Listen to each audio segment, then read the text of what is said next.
SPSC Telangana public service commission నిర్వహించే group 1 రిక్రూట్మెంట్‌లో భాగంగా మనకు గ్రూప్ 1 మెయిన్స్‌లో పేపర్ 2లో భారతదేశ చరిత్ర, సంస్కృతి దీనిలో భాగంగా మనకు భారతదేశ చరిత్ర 1757 నుంచి 1947 సంవత్సరాల మధ్య అని ఉన్నదనే విషయం మనకు తెలుసు. కాబట్టి దానిలో భాగంగా మనకు గ్రూప్ 1 మెయిన్స్‌లో ఉన్న పేపర్ 2లో ఉన్న భారతదేశ చరిత్ర అనే సిలబస్‌లో పార్ట్‌గా ఉంది కాబట్టి దానికి దానికి అనుకూలంగా దానికి అనువుగా మనం ఈరోజు భారతదేశ చరిత్ర సంస్కృతిలో వామపక్ష కార్మిక ఉద్యమాల గురించి సమాచారం మనం ఈరోజు వివరించడం జరుగుతుంది.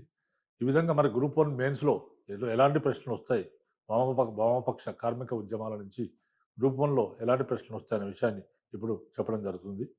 బ్రిటిష్ పాలనా కాలంలో నెంబర్ 1 క్వశ్చన్, బ్రిటిష్ పాలనా కాలంలో భారతదేశంపై సోషలిస్టుల పాత్ర మరియు సోషలిస్టు భావాల ప్రభావం ఎట్టిది? బ్రిటిష్ పాలనా కాలంలో భారతదేశంపై సోషలిస్టుల పాత్ర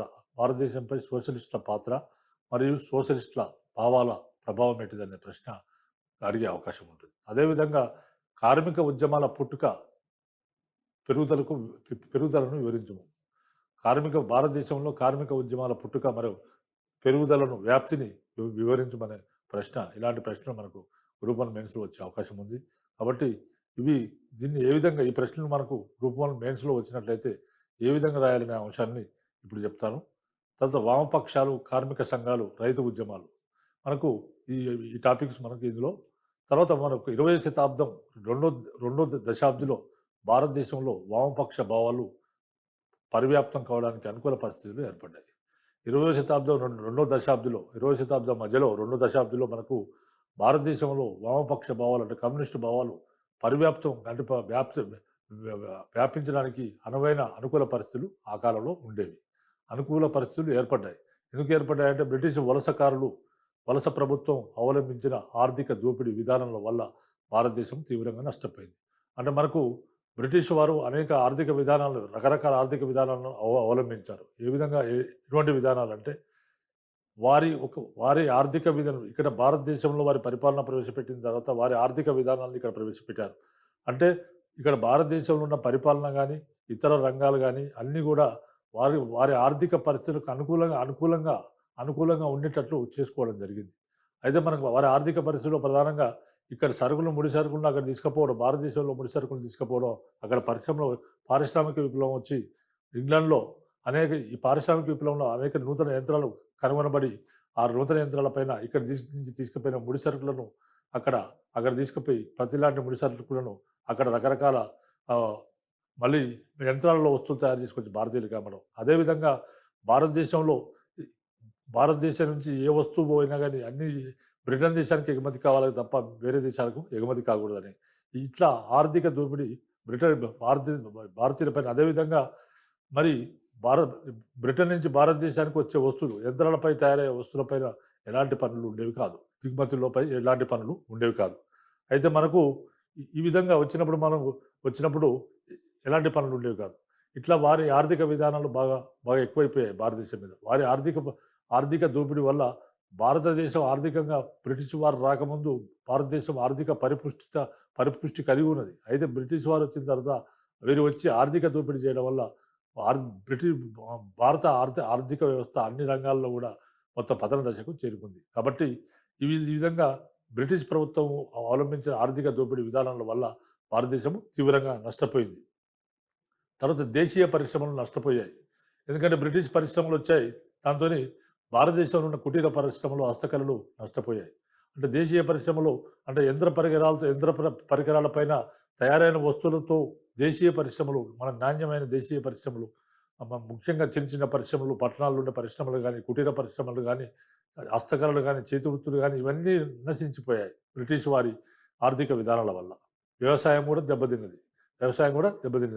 బ్రిటన్ తన అంతర్జాతీయ వాణిజ్య ప్రయోజనాలకు తోడ్పడే విధంగా భారత ఆర్థిక వ్యవస్థను మార్చివేయడం జరిగింది.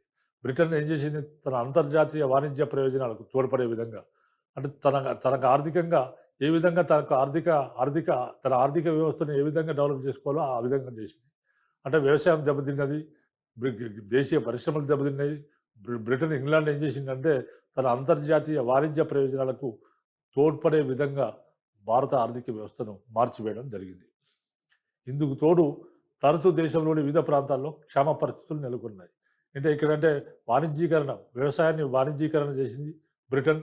భారతదేశంలో ఉన్న వ్యవసాయాన్ని వాణిజ్యీకరణ చేసింది. ఎందుకంటే ఆహార ధాన్యాల పంటలు వద్దు, మీరు కేవలం వాణిజ్య పంటలు మాత్రమే పండించాలి అని చెప్పడం జరిగింది. ఈ విధంగా వాణిజ్య పంటలు పండడం వల్ల వాణిజ్యీకరణ జరిగింది. అంటే వాణిజ్యాన్ని పంటలను ప్రోత్సహించింది. వాణిజ్య పంటలతో ఎక్కువ లాభం కాబట్టి ఎక్కువ ప్రోత్సహించింది అది. దీనివల్ల ఇందుకు తోడు దేశంలో వివిధ వివి దీంతో వాణిజ్య పంటలను ప్రోత్సహించేటప్పటికీ ఎప్పుడు వర్షాలు రాకపోయినా కరువు పరిస్థితులు తాండవించాయి. క్షామ పరిస్థితులు నెలకొనడంతోనే మరి ఆ కాలంలో మరి అందరూ వాణిజ్య పంటలు పండించేవారు కాబట్టి ఆహార ఆహార ధాన్యాలు ఎవరు పండించలేదు కాబట్టి క్షామ పరిస్థితుల్లో ప్రజలకు ఆహార ధాన్యాలు అందేవి కాదు. కాబట్టి ఈ కాలంలో ఇది దేశంలో వివిధ ప్రాంతాల్లో కరువు పరిస్థితులు నెలకొన్నాయి. ఈ కరువు పరిస్థితులు నెలకొనడం వల్ల సామాన్య ప్రజల యొక్క జీవనం చాలా దుర్భరంగా మారిపోయింది. తర్వాత కంపెనీ పాలన కాలంలో తూర్పు ఇండియా వర్తక సంఘం, తూర్పు ఇండియా వర్తక కంపెనీ కాలంలో కంపెనీ ఉద్యోగులు వలన ప్రభుత్వం ఏర్పడిన తర్వాత బ్రిటన్ అధికారులు చూపిన జాత్యాంకార ధోరణి ప్రజలను అవమానాలకు గురి చేసింది. అంటే కంపెనీ పాలనా కాలంలో కంపెనీ ఉద్యోగులు వలస ప్రభుత్వం అంటే వాళ్ళందరూ కూడా తెల్లగా ఉంటారు కాబట్టి, వాళ్ళందరూ తెలుపు వైట్ కలర్‌లో ఉంటారు కాబట్టి బ్రిటిష్ వారికి జాత్యాంకారం ఎక్కువ ఉండేది. మా జాతి చాలా గొప్ప జాతి. మేము చాలా మేము వైట్ ఉంటాము అని శ్వేత జాతి అని వాళ్ళకు గొప్ప అహంకారం ఉండేది. కాబట్టి ఈ అహంకారం వల్ల జాత్యాంకార ధోరణి ప్రజలను చాలా అవమానాలకు, అవహేళనలకు గురిచేసింది. తర్వాత 20వ శతాబ్దంలో వందే మాతరము, హోమ్ రూల్ ఉద్యమం 20వ శతాబ్దంలో వందే మాతరం ఉద్యమం వచ్చింది. హోమ్ రూల్ ఉద్యమం వచ్చింది.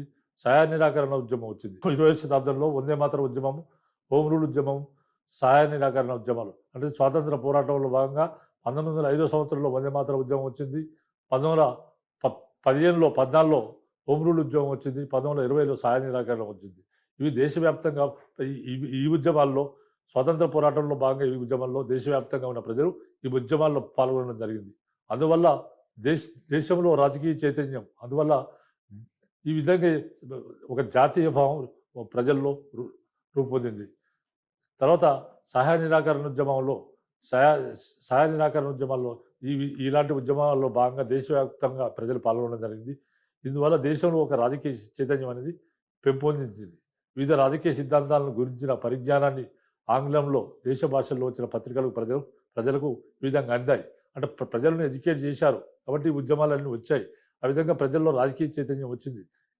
వివిధ రాజకీయ సిద్ధాంతాలను, తర్వాత అలాంటి పరిజ్ఞానాన్ని ఇంగ్లీష్లో దేశ భాషల్లో పత్రికలు వచ్చినాయి. ఆ పత్రికల్లో ప్రజలకు ఇవన్నీ కూడా తెలిసిపోయాయి. ప్రజలకు ఈ పత్రికల ద్వారా అనేక పత్రికలు వెలుగులోకి వచ్చాయి కాబట్టి ఆ పత్రికల ద్వారా అనేక సిద్ధాంతాలు, ప్రపంచవ్యాప్తంగా ఉన్న సిద్ధాంతాల గురించి, రకరకాల వాదాల గురించి ఆంగ్లము, తర్వాత దేశీయ భాష పత్రికలు వచ్చిన వాటిని కూడా ప్రజలకు అవన్నీ కూడా ప్రజలు ఆ పత్రికల ద్వారా తెలుసుకోవడం జరిగింది.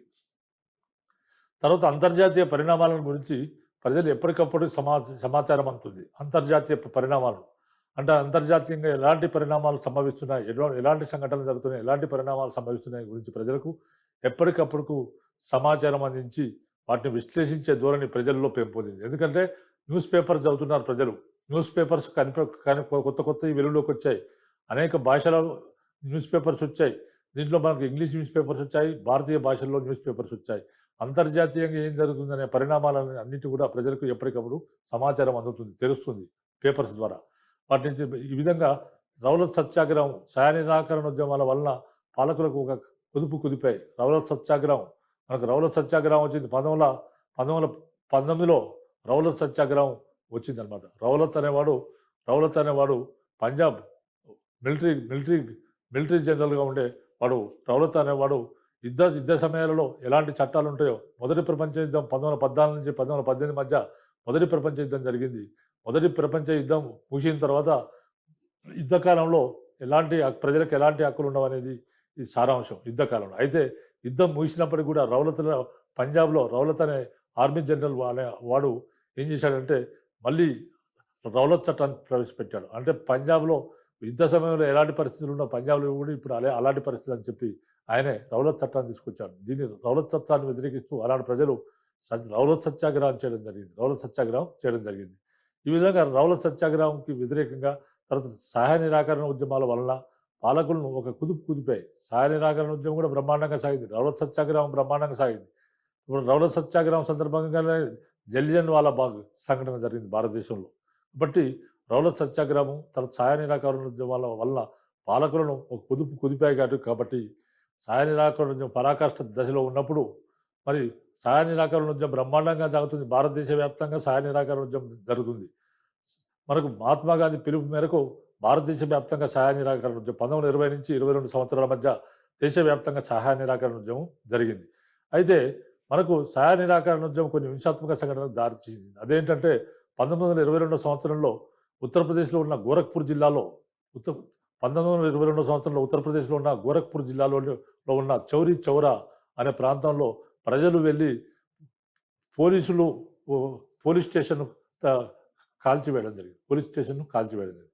ఈ విధంగా ఆ పోలీసులు కూడా అందులోనే సజీవ దహనమయ్యారు. పోలీస్ స్టేషన్ కాల్చివేయడం జరిగింది. దానివల్ల మహాత్మా గాంధీ ఏం చేశాడంటే ఇది సహాయ నిరాకరణ హింసకు దారితీసిందని చెప్పేసి ఇమీడియట్గా సహాయ నిరాకరణ ఉద్యమాన్ని ఆపివేస్తున్నానని అనడం జరిగింది. ఈ విధంగా సహాయ నిరాకరణ ఉద్యమం ఒక పరాకాష్ఠ దశలో ఉన్నది. అది మంచి అద్భుత దశలో ఉన్నప్పుడు చప్పున ఆపివేయడం ప్రజానీకానికి ముఖ్యంగా యువతరానికి తీవ్రమైన ఆశాభంగాన్ని కలుగజేసింది. అంటే మంచి ఊపులో ఉన్నప్పుడు మరి ఈ హింసాకాండ జరిగింది కాబట్టి మహాత్మా గాంధీ సహాయ నిరాకరణ ఉద్యమాన్ని ఆపివేశాడు. ఆ విధంగా చప్పున ఆపివేయడం వల్ల అనేది ప్రజానీకానికి కానీ ముఖ్యంగా ఆనాటి యువతరానికి కానీ తీవ్రమైన ఆశాభంగాన్ని ఇది కలుగజేసింది. ఈ విధంగా ఆపివేయడం అనేది ఫలితంగా వారు ప్రత్యామ్నాయ మార్గాలను సాగారు. ఈ విధంగా వారు ఆశాభంగం కలిగి వారు ప్రత్యామ్నాయ మార్గాలను అన్వేషించడం మొదలుపెట్టారు. ఈ పరిస్థితుల్లో 1917 నవంబర్లో రష్యాలో వచ్చిన కమ్యూనిస్టు విప్లవ సాంఘిక ఆర్థిక స్వాతంత్రానికి సాంఘిక సమత్వానికి ప్రతీక నిలిచింది. 1917 సంవత్సరంలో బోల్షివిక్ విప్లవం వచ్చింది. రష్యాలో బోల్షివిక్ రెవల్యూషన్ అనేది వచ్చింది. రష్యాలో కమ్యూనిస్టు విప్లవం వచ్చింది. ఎందుకంటే అక్కడ ఉన్న రాజుల నిరంకుశత్వానికి వ్యతిరేకంగా ఆ కాలంలో అక్కడ ఉన్న రాజుల నిరంకుశత్వానికి వ్యతిరేకంగా మనకు 1917 సంవత్సరంలో రష్యాలో బోల్షివిక్ కమ్యూనిస్టు విప్లవం వచ్చి వాళ్ళందరూ అక్కడున్న పాలకులను అంతం చేసి కమ్యూనిస్టు పరిపాలనను రష్యాలో ప్రవేశపెట్టడం జరిగింది. లెనిన్ ఆధ్వర్యంలో కమ్యూనిస్టు ప్రభుత్వం 1917 సంవత్సరంలో రష్యాలో ఏర్పడింది. ఆ విధంగా కమ్యూనిస్టు ప్రభుత్వం అంటారు దాన్ని. అదొక కమ్యూనిస్టు విప్లవం, బోల్షివిక్ విప్లవం అని అంటారు. ఈ విధంగా 1917 నవంబర్లో రష్యాలో వచ్చిన ఈ కమ్యూనిస్టు విప్లవం అనేది సాంఘిక ఆర్థిక స్వాతంత్రానికి సాంఘిక సమత్వానికి ప్రతీక నిలిచింది. ఆ విధంగా కమ్యూనిస్టు ఆధ్వర్యంలో ప్రభుత్వం వచ్చేటప్పటికి ఈ విధంగా ఆర్థిక స్వాతంత్రం వచ్చింది అక్కడ. తర్వాత సాంఘిక సమత్వం అంటే సమాజంలో అందరూ సమానం అనేది దానికి ప్రతీక ఈ యొక్క విప్లవం నిలిచింది. తర్వాత సోవియట్ రష్యాలో విప్లవం పర్యవసానంగా ఏర్పడ్డ సమాజం భారతదేశంలో చాలామంది విద్యావంతులకు యువకులకు ఆదర్శ నమూనాగా అనిపించింది. అంటే సోవియట్ యూనియన్లో ఇట్లా ఒక కమ్యూనిస్టు ప్రభుత్వం వచ్చింది. అక్కడ ఆర్థిక సమత్వం వచ్చింది, సాంఘిక సమత్వం వచ్చింది. అంటే సమాజంలో అందరూ ఒకటే, ఆర్థికంగా అందరికీ అందరికీ ఈక్వలెంట్గా ఉంటుంది. కాబట్టి ఇటువంటి చర్యలు రష్యాలో వచ్చాయి. కాబట్టి ఇలాంటి పద్ధతులు మన దేశంలో కూడా వస్తే బాగుంటుంది, మనకు కూడా వస్తే బాగుంటుందని ఆనాటి చాలామంది భారతీయ విద్యావంతులు యువకులు వారికి ఒక ఆదర్శంగా ఈ రష్యా దేశం మిగిలిపోయింది. ముఖ్యంగా రష్యా కాలంలో నెలకొన్న వలస ప్రాంతాల్ని రష్యాకు చెందిన నెలకొన్న వలస ప్రాంతాలని ప్రయోజనాలను స్వచ్ఛందంగా వదులుకోవడం సిద్ధాంతపరంగా కమ్యూనిస్టు వ్యవస్థ నిజాయితీని ప్రస్ఫుటంగా చూపిందనమాట. సాధారణ ప్రజలు, మేధావులు, కార్మిక కర్షక వర్గాలు కలిసి సామ్రాజ్యవాద బ్రిటిష్ ప్రభుత్వాన్ని కూలదోయవచ్చు అని విద్యావంతులు అనుకున్నారు. అంటే సాధారణ ప్రజలు, ఆనాటి భారతదేశంలో ఉన్న సాధారణమైన ప్రజలు, మేధావులు, కార్మిక కర్షక వర్గాలు అందరూ కలిసి ఏమనుకున్నారంటే సామ్రాజ్యవాద బ్రిటిష్ ప్రభుత్వాన్ని కూల్చివేసి ఈ కమ్యూనిస్టు విధానాన్ని తీసుకురావాలి అని అనుకున్నారు. అంటే ఈ సామ్రాజ్యవాదం వాళ్ళది ఒక సామ్రాజ్యవాదం. అంటే ప్రపంచవ్యాప్తంగా అనేక వలస దేశాలను ఏర్పాటు చేసుకుంది బ్రిటన్. అందులో భాగంగా భారతదేశాన్ని కూడా ఒక వలస దేశంగా చేసుకుంది. కాబట్టి కార్మిక కర్షక వర్గాలు అందరూ, మేధావులు కానీ, సాధారణ ప్రజలు కానీ, కార్మిక కర్షక వర్గాలు కలిసి ఈ సామ్రాజ్యవాద బ్రిటిష్ ప్రభుత్వాన్ని కూలదేయవచ్చునని విద్యావంతులు యువకులు ఆ కాలంలో భావించడం మొదలుపెట్టారు. తర్వాత సామ్యవాద భావాలు, మార్క్సిస్ట్ సిద్ధాంతము, బొల్షివిక్ వ్యూహం వారిని బాగా ఆకర్షించాయి. అంటే సామ్యవాద భావాలు, కమ్యూనిస్టు భావాలు, మార్క్సిస్ట్ సిద్ధాంతం, బోధించిన బోధించిన సిద్ధాంతం ఒకటి. బొల్షివిక్ వ్యూహం, బొల్షివిక్ అంటే రష్యాలో బొల్షివిక్ విప్లవం వచ్చింది. బొల్షివిక్ ప్రభుత్వం వచ్చింది. రష్యాలో 1917 సంవత్సరంలో బొల్షివిక్ విప్లవం వచ్చింది. బొల్షివిక్ విప్లవం వచ్చి అంతకుముందున్న రాజరికాన్ని అంతం చేసి కమ్యూనిస్టుల ఆధ్వర్యంలో లెనిన్ ఆధ్వర్యంలో కమ్యూనిస్టుల ఆధ్వర్యంలో ప్రభుత్వాన్ని ఏర్పాటు చేయడం జరిగింది. ఈ విధంగా మరి సామ్యవాద భావాలు, తర్వాత మార్క్సిస్ట్ సిద్ధాంతం, కార్ల్ మార్క్స్ సిద్ధాంతము, బొల్షివిక్ వ్యూహం ఇవన్నీ కూడా ఆనాటి యువతను, విద్యావంతులను, యువకులను బాగా ఆకర్షించాయి. తర్వాత సహాయ నిరాకరణ ఉద్యమంలో పాల్గొని నిరాశతో బయటపడ్డ యువకులకు మార్క్సిస్ట్ సిద్ధాంతం ఏకైక శరణ్యంగా స్ఫురించింది. సహాయ నిరాకరణ ఉద్యమంలో మహాత్మా గాంధీ మరి సహాయ నిరాకరణ 1920 నుంచి 22 సంవత్సరం వరకు బ్రహ్మాండంగా నడిపి చౌరీ చౌరా సంఘటనతో జరిగేసరికి హింసాత్మకంగా మారుతుంది. మహాత్మా గాంధీ సహాయ నిరాకరణ ఉద్యమం ఆపివేశాడు. కాబట్టి వీళ్ళకి మంచి ఊపి మీద ఉన్న సహాయ నిరాకరణ ఉద్యమం ఆపడము ఆనాటి యువతకు, ఆనాటి మంది యువకులకు నచ్చలేదు. కాబట్టి సహాయ నిరాకరణ ఉద్యమంలో పాల్గొని నిరాశతో బయటపడ్డ యువకులకు మార్క్సిస్ట్ సిద్ధాంతం అంటే కార్ల్ మార్క్స్ చెప్పిన సిద్ధాంతం ఏకైక శరణ్యంగా స్ఫురించింది. కాబట్టి సోషలిస్టు, కమ్యూనిస్ట్ సంఘాలు దాంతో ఇటువంటి పరిస్థితులు ఏమయ్యాయంటే సోషలిస్టు సంఘాలు, కమ్యూనిస్ట్ సంఘాలు దేశంలో అవతరించాయి. తర్వాత ఎంఎన్ రాయ్ అనే అతని ద్వారా అంతర్జాతీయ కమ్యూనిస్టు సంస్థతో ఇక్కడి ప్రజలకు సంబంధం ఏర్పడింది. ఎంఎన్ రాయ్ అనే అతని ద్వారా అంతర్జాతీయ కమ్యూనిస్టు సంస్థతో ఇక్కడి యువకులకు, తర్వాత ఇక్కడి మేధావులకు, యువకులకు, విద్యావంతులకు సంబంధాలు ఏర్పడ్డాయి. 1920 సంవత్సరంలో సోవియట్ రష్యాకు వెళ్ళి వచ్చిన ఎంఎన్ రాయ్ 1920 సంవత్సరంలో సోవియట్ రష్యాకు ఎంఎన్ రాయ్ అనే వ్యక్తి వెళ్ళి వచ్చాడు. ఆయన వెళ్ళి వచ్చిన తర్వాత Vanguard, the masses of India అనే ఆంగ్ల భాష పత్రికలను ప్రచురించాడు. ఆయన Vanguard, the masses of India.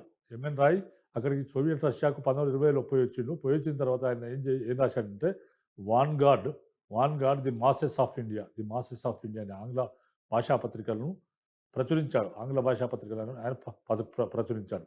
తర్వాత గాంధీ లెనిన్ అనే పత్రంలో శ్రీపాద అమృత డాంగే తులనాత్మక అధ్యయనం చేశాడు. ఇంకొక పత్రం అంటే ఒక ఆర్టికల్ రాశారు. ఎవరంటే శ్రీపాద అమృత డాంగే అనే వ్యక్తి ఒక ఆర్టికల్ రాశాడు. ఒక పత్రం ఆర్టికల్ రాశాడు. అదేంటి ఆర్టికల్ ఏంటంటే గాంధీ అండ్ లెనిన్ అనే అతని ఆర్టికల్ రాశాడు. తర్వాత సోషలిస్ట్ అనే పత్రికను కూడా ఇప్పుడు శ్రీపాద అమృత డాంగే ఆయనే సోషలిస్ట్ అనే పత్రికను కూడా ప్రచురించడం మొదలుపెట్టాడు. తర్వాత బెంగాల్లో ముజఫర్ అహ్మద్ అనే వ్యక్తి నవయుగ్ అనే పత్రికను ప్రచురించాడు. బెంగాల్లో ముజఫర్ అహ్మద్ అనే వ్యక్తి నవయుగ్ అనే పత్రికను ప్రచురించడం ప్రారంభించాడు. తర్వాత నజరుల్ ఇస్లాం అనేవాడు బెంగాలీ కవితో కలిసి లాంగల్ అనే పత్రికను ప్రచురించాడు. నజరుల్ ఇస్లాం అనే అతడు బెంగాలీ కవితో కలిసి ఇంకో బెంగాలీ కవితో కలిసి లాంగన్ అనే పత్రికను ప్రచురించడం జరిగింది. తర్వాత పంజాబ్లో ఉన్న గలాం హుస్సేన్ తర్వాత ఇంక్విలాబ్ అనే దాన్ని చేశాడు. పంజాబ్లో ఉన్న గులాం హుస్సేన్ అనేవాడు ఇంక్విలాబ్ అనే దాన్ని అనే పత్రిక అనే సందేశాన్ని ప్రచురించడం జరిగింది. మద్రాసులో లేబర్ కిసాన్ గెజెట్ను సింగారవేలు అనేవాడు ప్రచురించాడు. తర్వాత ఇవే కాకుండా ఆత్మశక్తి, ధూమకేతు అనే పత్రికలను కూడా బెంగాల్లో ప్రచురించడం జరిగింది. ఇవన్నీ కూడా మన కమ్యూనిస్టు ఉద్యమాన్ని, సోషలిస్టు భావాలను బాగా ప్రచారం చేశాయి ఈ పత్రికలన్నీ కూడా. భారత కమ్యూనిస్టు పార్టీ సంస్థను ప్రప్రథమంగా మొట్టమొదటిసారిగా ఎంఎన్ రాయ్ ఆయన అనుచరులు కలిసి 1920 అక్టోబర్లో తాష్కెంట్‌లో ఏర్పాటు చేశారు. ఎందుకంటే భారతదేశంలో ఏర్పాటు చేస్తే బ్రిటిష్ వారు ఇక్కడ పర్మిషన్ లేదు కాబట్టి దీన్ని తాష్కెంట్‌లో ఏర్పాటు చేశారు. రష్యా దేశంలోని తాష్కెంట్‌లో ఏర్పాటు చేశారు.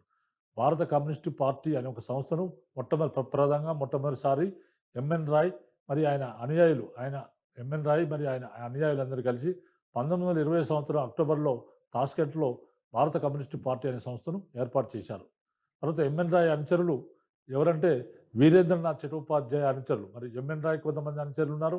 అదేవిధంగా వీరేంద్రనాథ్ చటోపాధ్యాయ అనే ఆ వ్యక్తికి మరికొంతమంది అనుచరులు ఉన్నారు. వీరి అనుచరులు వారి అనుచరులు భారతదేశానికి 1921, 23 కాలంలో వచ్చారు. ఆ విధంగా ఏర్పాటు చేసిన తర్వాత భారతదేశానికి వీళ్ళు 1921 నుంచి 23 మధ్య ఇక్కడికి రావడం జరిగింది.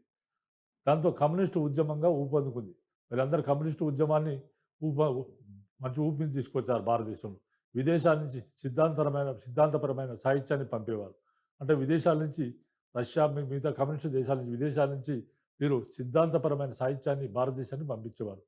మరి ఈ విధమైన దేశీయ పత్రికల్లో కూడా రష్యన్ విప్లవం, లెనిన్, భారత ఆర్థిక వ్యవస్థ, వలసవాదులపై వ్యాసాలను ప్రచురించడం జరుగుతుండేది. అంటే భారతదేశంలో ఉన్న పత్రికల్లో కూడా అంటే వీళ్ళకి కావాల్సిన విదేశీ కమ్యూనిస్టు సాహిత్యము ప్రపంచవ్యాప్తంగా ఉన్న దేశాల నుంచి వచ్చేది. అదేవిధంగా భారతదేశంలో ఉన్న పత్రికల్లో ఉన్న మ్యాటర్ ఏంటంటే రష్యన్ విప్లవం గురించి వచ్చేది. రష్యన్ విప్లవం, రష్యాలో ఏం జరిగింది, విప్లవం ఎలా వచ్చింది, ఎలా ఎలా ఎలా ప్రభుత్వం ఎలా ఏర్పడింది, ఎలాంటి ప్రభుత్వం ఏర్పడింది, అక్కడున్న అవకాశాలు ఏంది, ఆర్థిక సమత్వం ఉంది, సాంఘిక సమత్వం ఉంది, ఇన్న అంశాలు కూడా ఈ పత్రికల్లో వచ్చాయి. పత్రికల్లో ప్రజలు చదువుకునేవారు, యువత చదువుకునేవారు. తర్వాత లెనిన్ గురించి వచ్చేది. తర్వాత భారత ఆర్థిక వ్యవస్థ ఈ విధంగా కావడానికి ఎవరు కారణం అని వచ్చేది. తర్వాత బ్రిటన్ వారి సామ్రాజ్యవాద భావజాలం గురించి కూడా న్యూస్ పేపర్లో వచ్చేది. వలసవాదాలపై కూడా వ్యాసాలు ప్రచురించడం జరుగుతుండేది. దీనివల్ల ఆనాటి యువకులు కానీ విద్యావంతులు కానీ ఈ వ్యాసాలను చదివి తమ నాలెడ్జ్ని పొంది తమకు కూడా ఇలా కమ్యూనిస్టు పార్టీల్లో తర్వాత మన రష్యాల వాళ్ళ కమ్యూనిస్టు పార్టీలో వ్యాపింపజేయాలని వీరు కోరుకోవడం జరిగింది. తర్వాత కమ్యూనిస్టు ఉద్యమాన్ని అణచివేసే ఉద్దేశంతో భారతదేశంలో ఉన్న బ్రిటిష్ ప్రభుత్వము కాన్పూర్ కుట్ర కేసు పెట్టింది.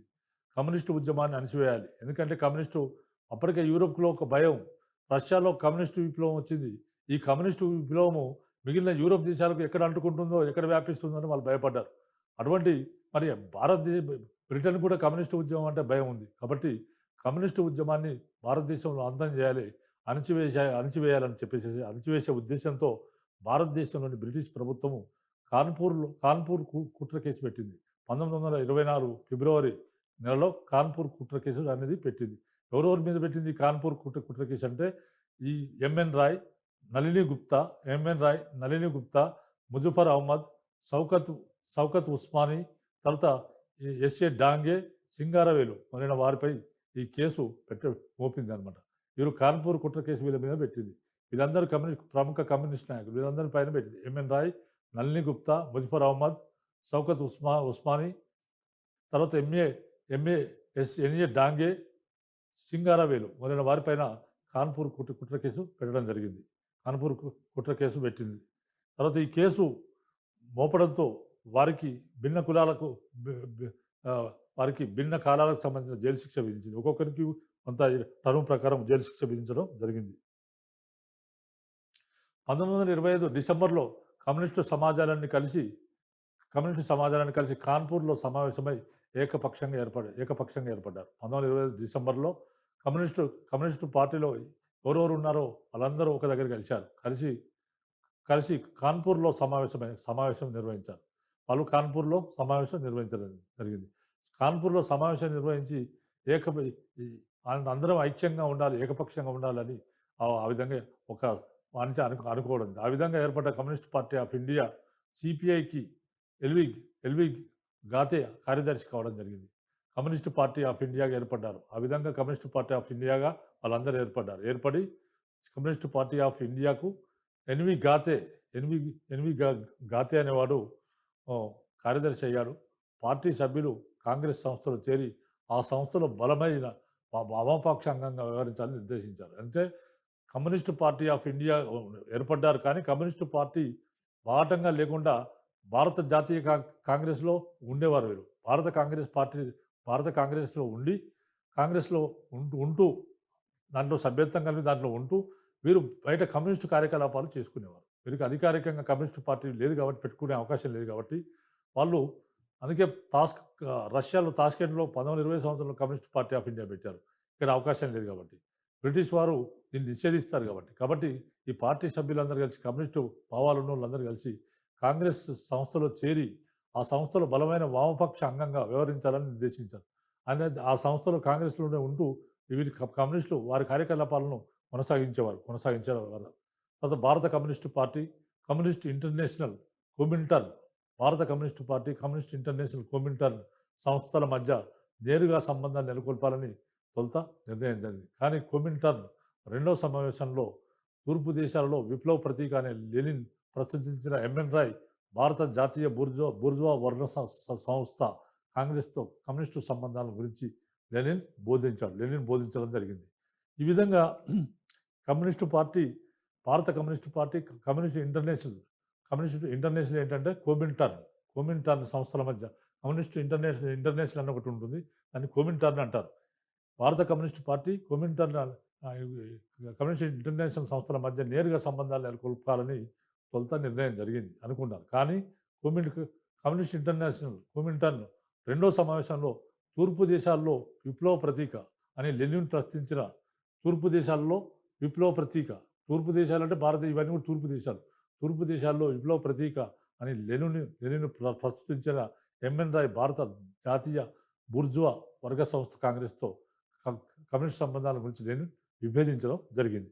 ఈ విధంగా విభేదించడం జరిగింది. ఈ విధంగా మనకు కమ్యూనిస్టు పార్టీ అనేది ఈ విధంగా అవతరించింది. కమ్యూనిస్టు పార్టీ అనేది అంటే కమ్యూనిస్టు భావాలనేవి యువతలో అవతరించాయి. ఎందుకంటే సహాయ నిరాకరణోద్యమం మధ్యలో ఆపివేయడం, 1922లో చౌరీ చౌరాల్లో హింసాత్మక చర్యలకు పాల్పడడం వల్ల, హింసాత్మక సంఘటనలకు చౌరీ చౌరాల్లో జరగడం వల్ల, మహాత్మా గాంధీ సహాయ నిరాకరణ ఉద్యమాన్ని ఆపివేయడం వల్ల అనేక మంది యువకులు, ఆనాటి యువకులు, విద్యావంతులు యువకులు నిరాశ నిస్పృహలకు గురై వారు కొత్త సిద్ధాంతం వైపు మళ్ళారు. అదే సమయంలో ఈ కమ్యూనిస్టు భావజాలం వచ్చింది. 1917 సంవత్సరంలో రష్యాలో వచ్చిన బోల్షివిక్ విప్లవం, కమ్యూనిస్టు విప్లవం తర్వాత ఆ విధంగా కమ్యూనిస్టు ప్రభుత్వం ఏర్పడింది. కమ్యూనిస్టు ప్రభుత్వం ఏర్పడడం వల్ల ఆర్థిక సమత్వం అనేది ఏర్పడింది. తర్వాత సాంఘిక సమత్వం ఏర్పడింది. అలాంటి భావాలు, అలాంటి సమాజం మాకు కూడా మన దేశంలో కూడా రావాలని యువత యువకులు భావించారు. అదేవిధంగా బ్రిటిష్ వారి ఆర్థిక విధానాల వల్ల, తర్వాత బ్రిటిష్ వారి సామ్రాజ్యవాద విధానాల వల్ల అనేక మంది కమ్యూనిస్టు భావాలకు, సోషలిస్టు భావాలకు వారు ఆకర్షితులు కావడం జరిగింది.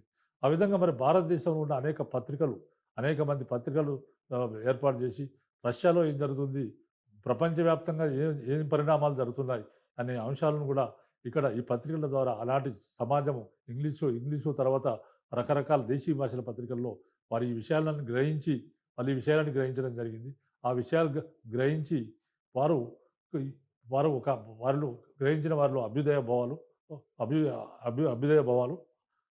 వారు వ్యాప్తి చెందాయి. ఆ విధంగా కమ్యూనిస్టు పార్టీ వైపు చాలామంది యువకులు, విద్యావంతులు ఆకర్షితులు కావడం జరిగింది. సో మనకి ఈ ఎపిసోడ్లో ఇంతవరకు చెప్పడం జరిగింది. నెక్స్ట్ ఎపిసోడ్లో మిగతా విషయాలు, కమ్యూనిస్టు పార్టీ ఏ విధంగా పరిణామ దశలు ఏ విధంగా వ్యాప్తి చెందిందనే అంశాలను మనం నెక్స్ట్ ఎపిసోడ్లో వివరించడం జరుగుతుంది. కాబట్టి ఈ ఎపిసోడ్ ఇంతటితో